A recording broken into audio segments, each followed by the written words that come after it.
ولا عدوان إلا على الظالمين أشهد أن لا إله إلا الله وحده لا شريك له وأشهد أن محمدا عبده ورسوله الذي لا نبي بعده اللهم صل وسلم وبارك على سيدنا محمد صلى الله عليه وسلم وعلى آله وأصحابه ومن تبعهم بإحسان إلى يوم القيامة أما بعد. Hadirin rahimakumullah,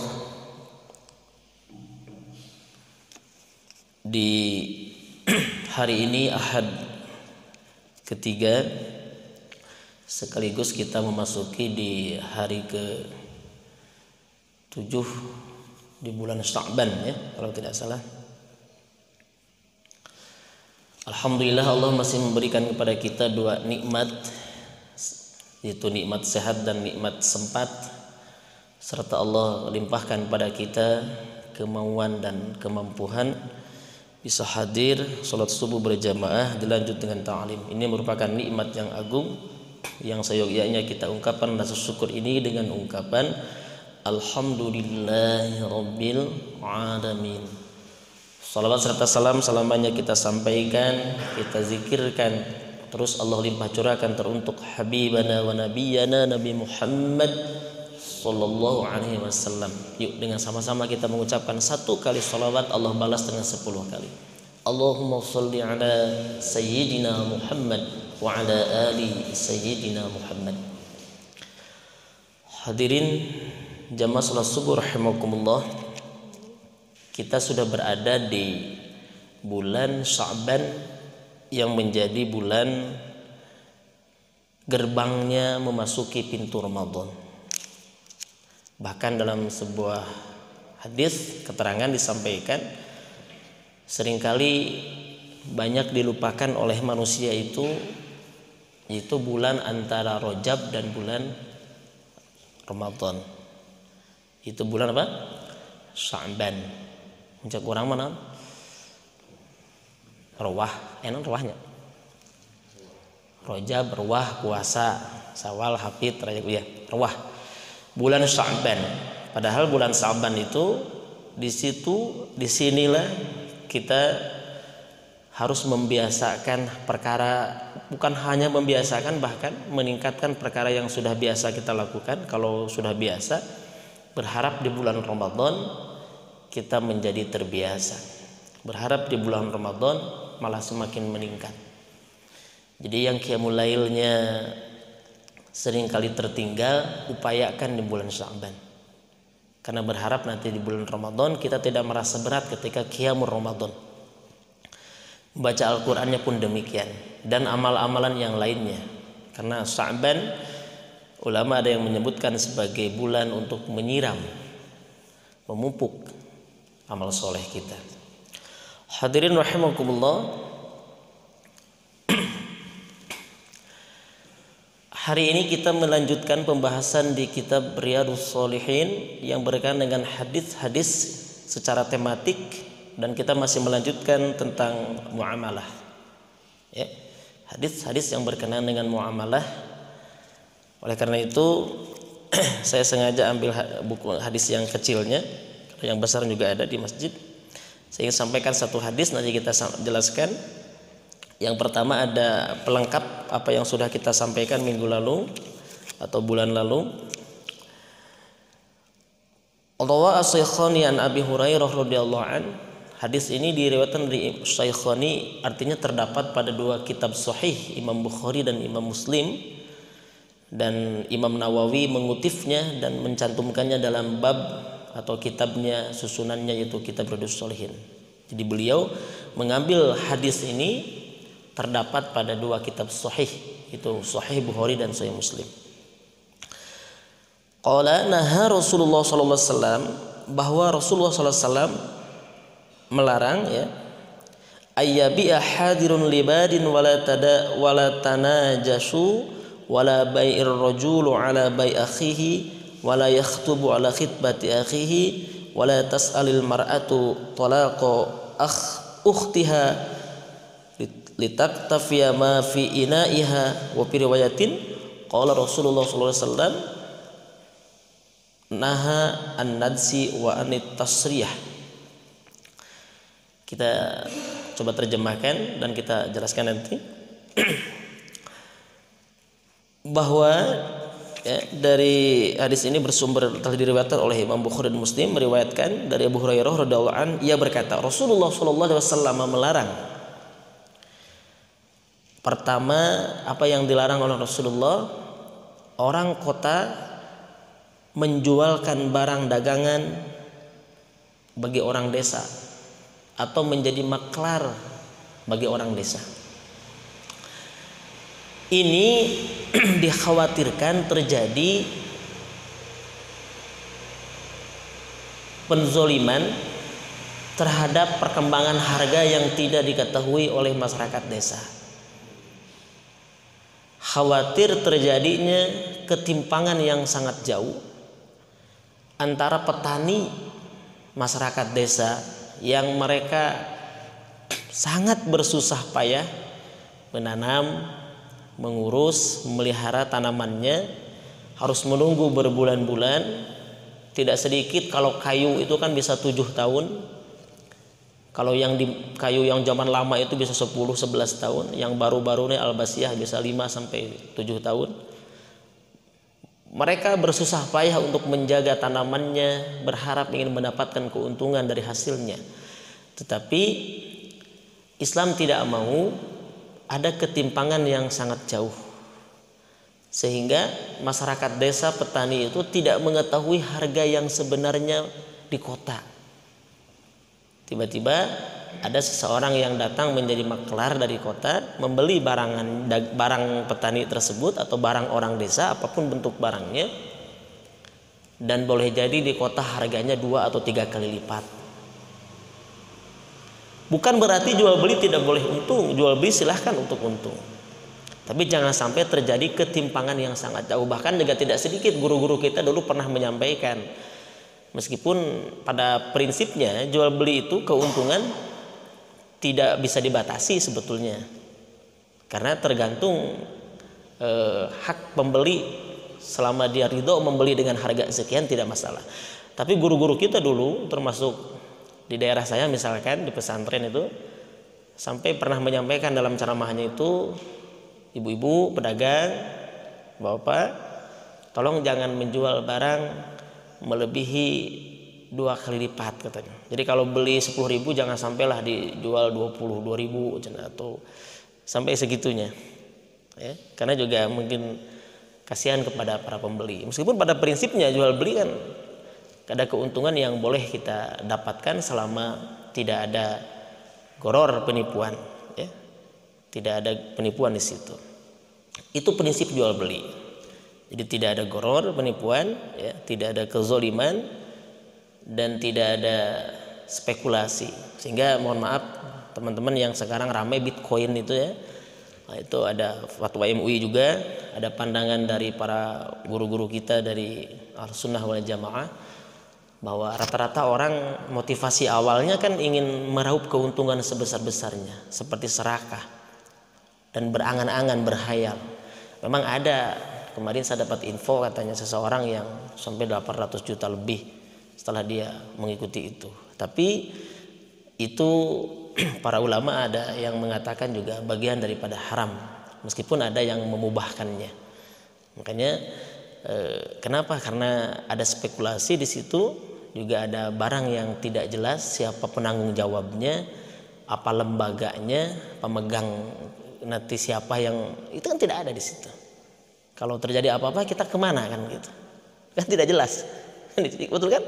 Nah, ini karena saya menyampaikan karena ada pertanyaan, kan tidak jelas siapa yang bertanggung jawab. Kalau negara misalkan jelas ada negara kan, kalau misalkan perbankan atau apa jelas kan ada pemegangnya. Ini kan kita dengan dunia maya di situ tidak ada kejelasan.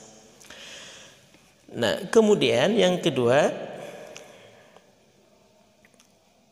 lalu mungkin pertanyaan begini, bagaimana kalau si maklar itu mengambil barang orang desa dengan sewajarnya dan masyarakat desa mengetahui, ya, harga yang berkembang di pasaran, Dan dia memaklumi kalau orang yang sebagai bandar tadi lah di lembur mah. Memaklumi ya wajar bandar harus untung karena ada pengangkutan transportasi kan, pembayaran mobil, ya buruh yang harus dia keluarkan sejumlah uang untuk para pengangkutnya misalkan. Lalu ada selisih yang wajar ya tidak masalah. Hanya jangan sampai ada ketimpangan yang terlalu jauh.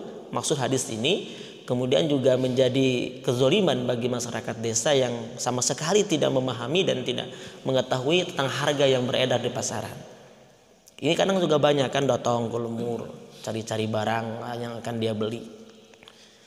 Ke musim laja, musim enak kemari corona koneng, wah sampai di leuweung teh di kebon teh nya koneng batur, koneng sabeak wah. Keur pulang ke lembur teh wih kitu surting koneng di mana-mana musim corona cenah. Dan termasuk superfood ya. Salah satu makanan superfood itu jahe merah, Pak. Koneng, Pak. Itu mata sebetulnya orang Indonesia harusnya tidak terkena corona itu. Superfoodnya ada di kebun semua, Pak. Ada di leuweung itu. Orang kampung mah teu inget kan corona teh gitu. Cenah teu aya cenah. Sarehat sadayana alhamdulillah ya. Kemudian juga beliau juga melarang kalian saling mengicuh dalam jual beli. Nah ini mengicuh ini luar biasa. Bukan hanya terjadi untuk harga dinaikkan, juga bisa jadi harga yang dimurahkan. Ya. Jadi terjadi mengecoh. Mengecoh itu saya sudah sampaikan. Contoh misalkan ada pembeli ya. Dalam hal ini seringkali saya pernah menemukan, saya ulang lagi ini karena contoh-contoh saja. Ada pembeli emas misalkan. Lalu ada kita mau menjual emas ke toko itu atau ke tempat itu. Tiba-tiba dia ada orang yang mau menjual dengan harga yang sederhana, tapi juga mau dibeli gitu emasnya. Ternyata itu bukan orang yang menjual sebenarnya, tapi hanya tipu-tipu saja. Dia timnya itu. Supaya kita itu tidak, padahal emas kita pinginnya mungkin emasnya 10 juta gitu. Dengan 20 gram misalkan. Tiba-tiba kita mau menjual ada, saya mau jual emas sana pura-pura. Berapa gram? 20 gram. Ya, berapa? Ya 8 juta aja. Ya enggak apa-apa sok 8 juta aja. Berharap kita pun tertipu bahwa 8 juta pun bisa sama seperti orang lain gitu. Itu terjadi banyak mengecoh ya. Mengecoh membuat sebuah tim supaya menjadi jual belinya itu bukan hanya si penjual tadi kan, ini si pembeli. Ini contoh si pembeli. Berarti kan emas kan orang itu menunggu penjual kan, artinya dia pembeli. Dia mengecoh kepada penjual supaya barangnya itu dibeli dengan harga murah. Dia membuat tim, pura-pura ada tim pembeli, ada tim penjual, padahal kawannya juga. Itu nggak boleh. Atau sebaliknya, seorang penjual dengan menjual harga tinggi kepada orang lain, padahal timnya juga berharap nanti kalau ada yang beli itu nggak terlalu kaget, sama orang lain juga beli dengan harga itu. Untuk Bu tadi juga tuh bapak itu terus ngagaleuh tadi tuh hargana saanu wantuneun muhun Bu abdi ge terus digaluh Bu abdi, padahal timnya kene gitu barangnya balik deui. Nah, itu juga bagian daripada goror, karena dalam jual beli itu tidak boleh ada goror menipu ya. Mengecoh itu tidak boleh. Kemudian hadirin yang dirahmati Allah, melarang seseorang menjual dengan harga yang lebih murah dari penjual pertama dengan menyuruh si pembeli membatalkan akad jual belinya dengan penjual pertama. Ini tiba-tiba persaingan ketat di pasar ya. Datanglah si pembeli ke toko B membeli dengan harga 10.000.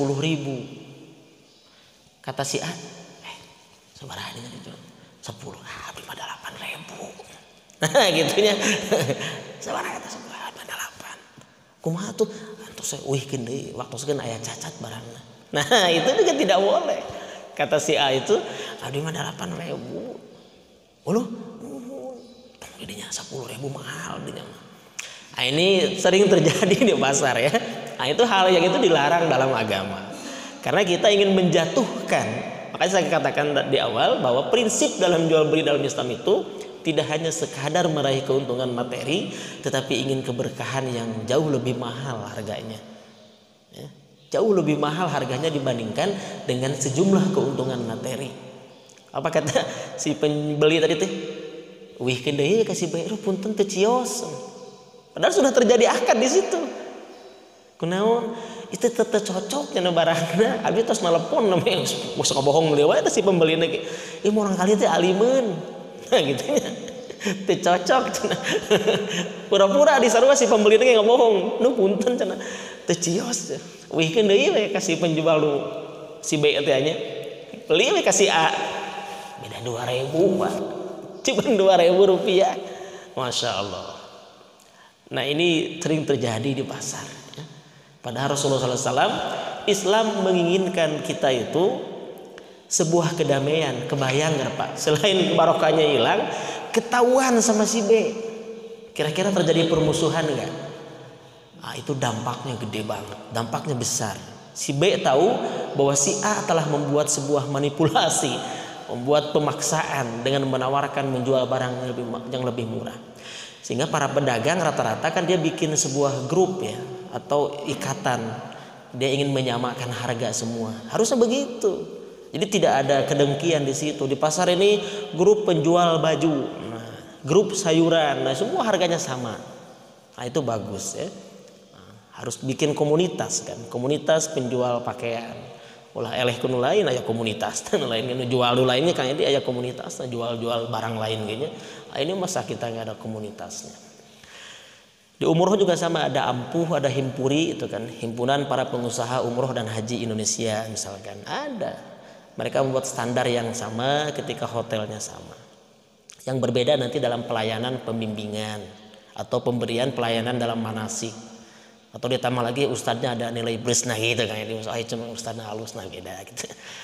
Nah, jadi pembedaan di situ saja. Tetapi dalam penjualan jasanya dengan pesawat yang sama, hotel yang sama, mereka ada himpunannya. Ada ampuh, ada himpuri kan, ada himpunan dan masuk ke himpunan itu. Kalau tidak maka rata-rata tuh jarang dibantu oleh teman-teman yang lainnya. Karena kan jasanya jual beli sama Pak, umrohnya mah ibadah. Itu mah tidak boleh dijual belikan, gratis umroh nama. Sok asal janjiannya di pintu Masjid Haram itu gratis umroh nama.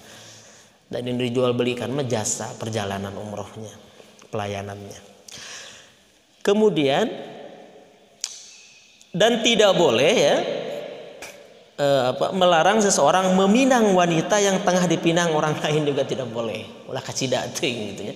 Wanita yang sudah dipinang oleh orang lain tidak boleh dipinang. Sehingga kalau saya secara pribadi kalau ditugaskan untuk menjadi ceramah atau sambutan dalam khitbah itu selalu bertanya, "Neng, betul tidak pernah dipinang, tidak sedang dalam pinangan orang lain?"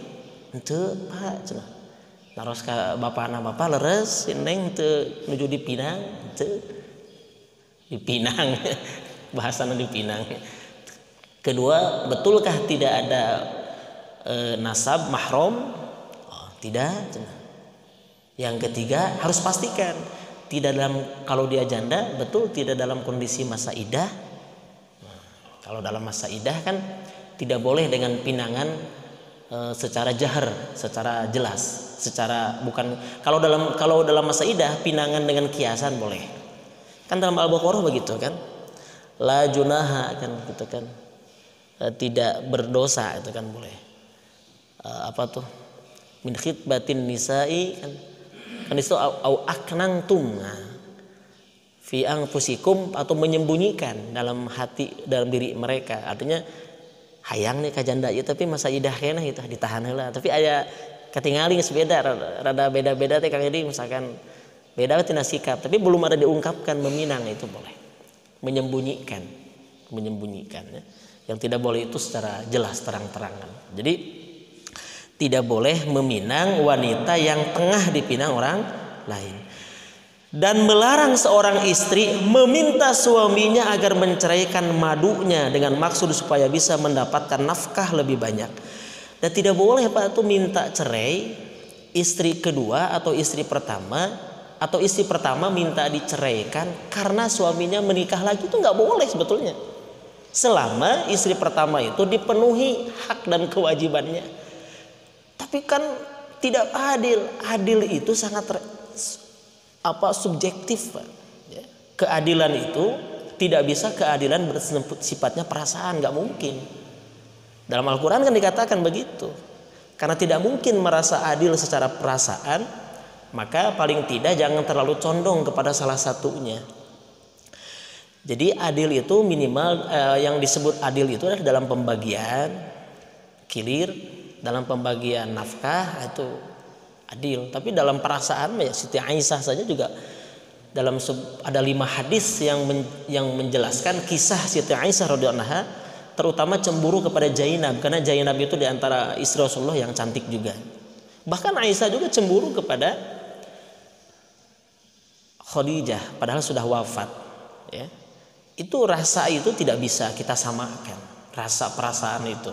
Oleh karena itu tidak boleh seorang wanita meminta kepada suaminya dengan niat supaya nafkahnya lebih besar untuk menceraikan madunya, ya. Bisa yang pertama ataupun yang kedua, ceraikan malah supaya Abi langsung nafkah, atau membuat sebuah alibi, membuat sebuah perencanaan supaya madunya diceraikan, berharap hartanya dia dapatkan semua. Ada sebuah niatan yang tidak baik, itu tidak boleh.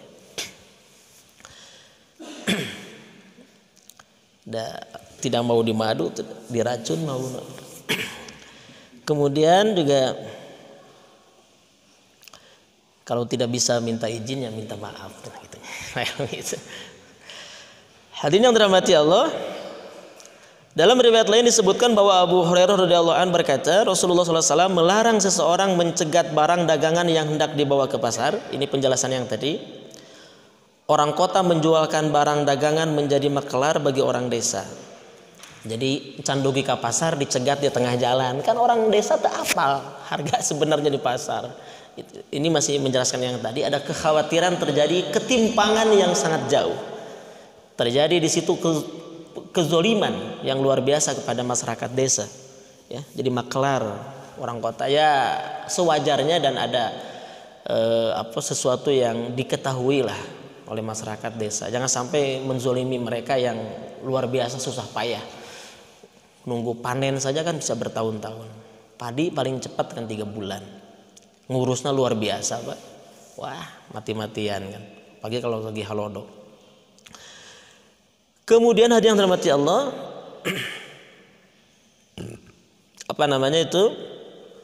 seorang istri meminta suaminya agar menceraikan madunya, tadi sudah sampaikan, ini dalam riwayat lain. Dan seseorang membeli dengan harga lebih tinggi sesudah terjadi kesepakatan harga antara penjual dan pembeli sebelumnya. Ini juga tidak boleh bagi seorang penjual, ya. Dia sudah sepakat dengan pembeli bahwa barangnya itu dia jual seharga 10.000, sepakat. Hanya saja belum dibayar misalkan. Atau juga mungkin sudah dibayar oleh pembelinya, tiba-tiba datang lagi pembeli yang lain. Eta barang teh kabilah pese terus dijual sabaraha 10, abdi mau wantun 15 oge. Cenah gitu kan. Abdi mau wantun 15 ada pembeli teh. Kada terus dijual. Abdi wantun 15. Cenah. Teleponnya, Pak, punten tecios barang teh, tecios dijual gitu kan. Tecios dijual padahal ada pembeli yang lebih tidak boleh. Sudah terjadi akad, atau juga paling tidak sudah terjadi perjanjian. Perjanjian yang pembayarannya menunggu 1, 2, 3 hari mungkin, atau ditangguhkan. Deal berapa? 100 juta. Oke, tanda tangan. Nanti pembayarannya 2 hari lagi. Tiba-tiba itu datang. Tah bumi itu terus diical atos deal tapi tak can dibayar sabaraha 100. Ku saya di kesan 120 ayeuna. Tengah gelepak kumaha tuh, Pak. Di situ ujiannya. Ya, boleh, tapi tanya dulu orang yang membeli pertama tadi. Telepon heula, Pak bade cios moal. Jelaskan, lebih baik kita apa adanya sampaikan. Sampaikan ya. Kalaupun mau ya sampaikan apa adanya. Pak itu abdi mangga langkung Bapak itu kumaha itu aya nu nawar itu. Wantunan cash 120.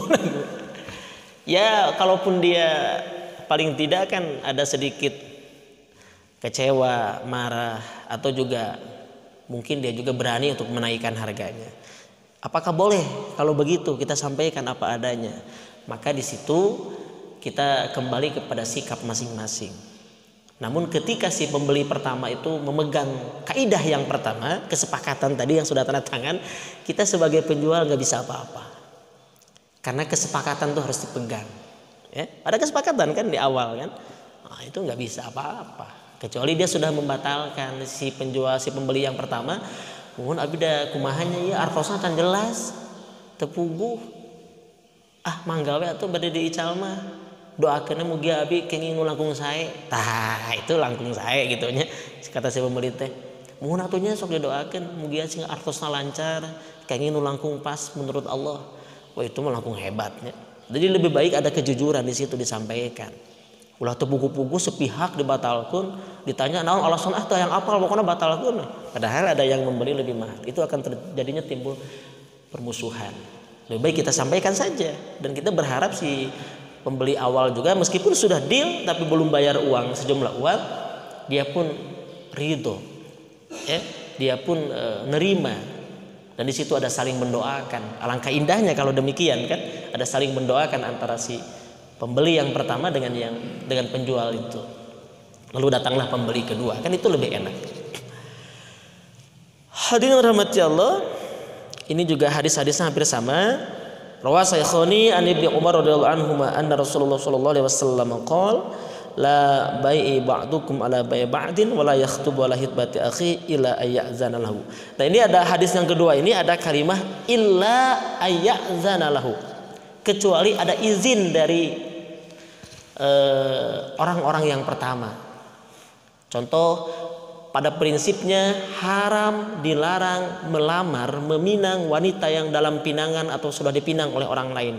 Tapi yang meminang laki-laki yang pertamanya, Ustaz, dia mengundurkan diri, proyeknya gagal misalkan itu, boleh, ya, karena khitbah itu dia dalam undang-undang itu belum mengubah akibat hukum, ya, hanya perjanjian antar pihak saja dan boleh dibatalkan. Tapi kalau sepihak tanpa sebab ada sanksi nggak? Itu paling sanksi hukum perdata saja, membatalkan perjanjian. Si pihak wanita sudah mengeluarkan uang banyak, kan ayeuna mah hitbah teh siga nikah atuh da. Adi mah sering ngisi beberapa kali hitbah teh atuh geus akadan atuh. Geus kieu mah da meureun moal kuat nahanna. Jadi geus akadan atuh ke isbat nikah ka KUA. Ya, akadan mah heula. Laporkeun ka KUA, tinggal ngeluarkeun buku nikah disebut isbat nikah, kan gampang.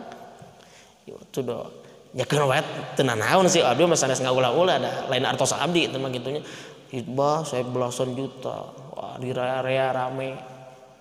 Apa teh dibatalkeun pernikahanna teh datang si laki-laki teh. Teu nikah, teu jadi ngabatalkeun hitbah.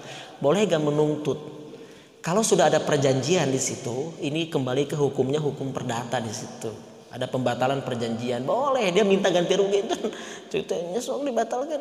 Pertama kan sudah ada materi yang dia keluarkan dari pihak wanita. Yang kedua juga ada kerugian secara immateri kan, secara perasaan. Era tuh Pak.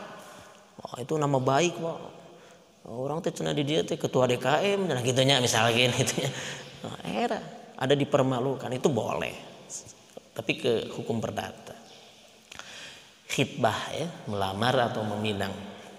Jadi kata kuncinya illa atau ayyadzana lahu, kecuali sudah diizinkan boleh oleh para pihak yang menjadi pelaku pertama.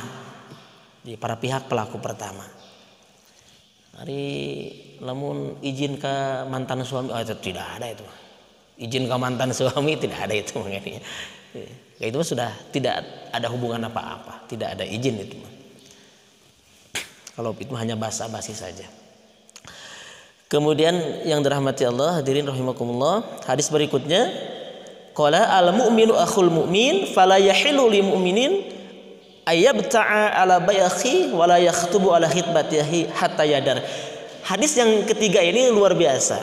Diawali dengan kalimah al-mu'minu akhul mu'mini itu kan. Ini lebih jelas lagi. Tadi kan hadis yang kedua ada kalimah illa ayyadzana lahu, kecuali ada izin dari para pihak yang pertama dan dia sudah membatalkan perjanjiannya. Hadis yang kedua Rasulullah SAW mengawali dengan kalimah al-mu'minu akhul mu'mini. Ini lebih indah. Bahwa pada prinsipnya mukmin itu adalah saudara. Al-Hujurat lihat, innamal mu'minuna ikhwah. Lihat, ikhwah Pak, Allah menyebutnya ikhwah, tidak ikhwan.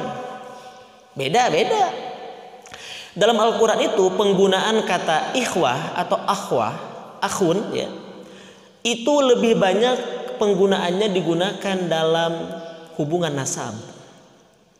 Ya. Jadi Allah ingin mengumpamakan antara padahal kan pada hakikatnya mukmin dengan mukmin itu belum tentu semua satu nasab.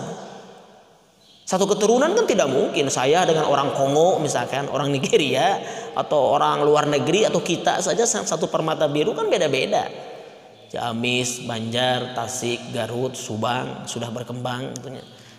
Gitu ya. Pas jangan Bandung asli lahir di Raja Wali kan beda. Terkenal, beda nasab. Tapi luar biasa Al-Quran menyebutnya akhun. Akhun itu akar katanya akhwah. Akhwah itu sama. Ya, saudara. Diartikan saudara. Ini menunjukkan bahwa persaudaraan yang diikat dengan akidah, dengan keimanan itu jauh lebih hebat, jauh lebih berharga, jauh lebih paten dibandingkan hanya sebatas hubungan darah. Kenapa? Karena persaudaraan yang ada ikatan darah bisa menjadi batur Pak, karena berebut harta. Ada peribahasa, kan lu bener mah dulur batur jadi dulur, dulur jadi loba. Kata bener. Lu salah mah dulur jadi batur, batur jadi dulur. Harus nama dulur batur jadi dulur, dulur jadi loba. Jadi Al-Quran menyebut akhun. Bahkan dalam Al-Hujurat itu innamal mu'minuna ikhwah.